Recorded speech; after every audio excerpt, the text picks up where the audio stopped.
تخيلوا معايا إن في مريض مطلوب له مجموعة من التحاليل، تحليل سكر وسيولة دم وصورة دم كاملة ووظائف كلى وتحليل كالسيوم.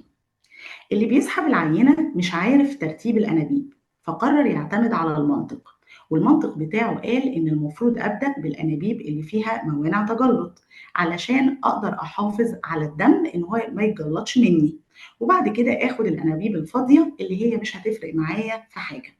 وقام بترتيب الأنابيب للمريض ده بالطريقة دي، بدأ بسحب أنبوبة السيولة اللي هي الأنبوبة الزرقاء، وبعديها سحب الأنبوبة الموف اللي هيعمل عليها صورة الدم، وبعد كده لأن المريض ليه تحليل سكر راح ساحب كمان الأنبوبة الرمادي اللي فيها الفلورايد، وآخر أنابيب سحبها هي الأنابيب المسؤولة عن وظائف الكلى والكالسيوم اللي هي أنبوبة السيرم. جت النتائج بتاعة المريض ده مفاجأة، إن هي الكالسيوم بتاعه طالع 5 واليوريا بتاعته طالعة 3 مللي جرام بر ديسيليتر. النتائج دي هل منطقية؟ لما نيجي نعيد نفس العينة على جهاز تاني أو حتى نبعتها لمعمل تاني أو ريفرنس لاب ونعملها فيه، هنلاقي إن النتائج هتطلع هي. إذا ده مش عيب في الجهاز اللي قسنا عليه العينات.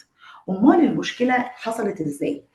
اللي حصل إن السن اللي تم استخدامه في السحب وهو بيتنقل من أنبوبة للي بعدها لمس الأول مانع التجلط اللي موجود في الأنبوبة الأولانية.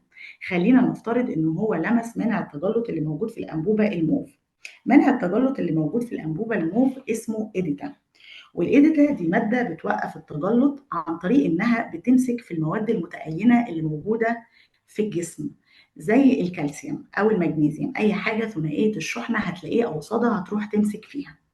فلما السن لمس أنبوبة الإيديتا ولمس الإيديتا اللي جواها قبل ما يدخل في الأنبوبة الحمراء، حصل إن جزء من الكالسيوم اللي موجود في السيرم اتفاعل مع مادة الإيديتا وأصبح كأنه مش موجود في العينة، وبالتالي جت النتيجة زي ما احنا شايفين الكالسيوم طالع 5.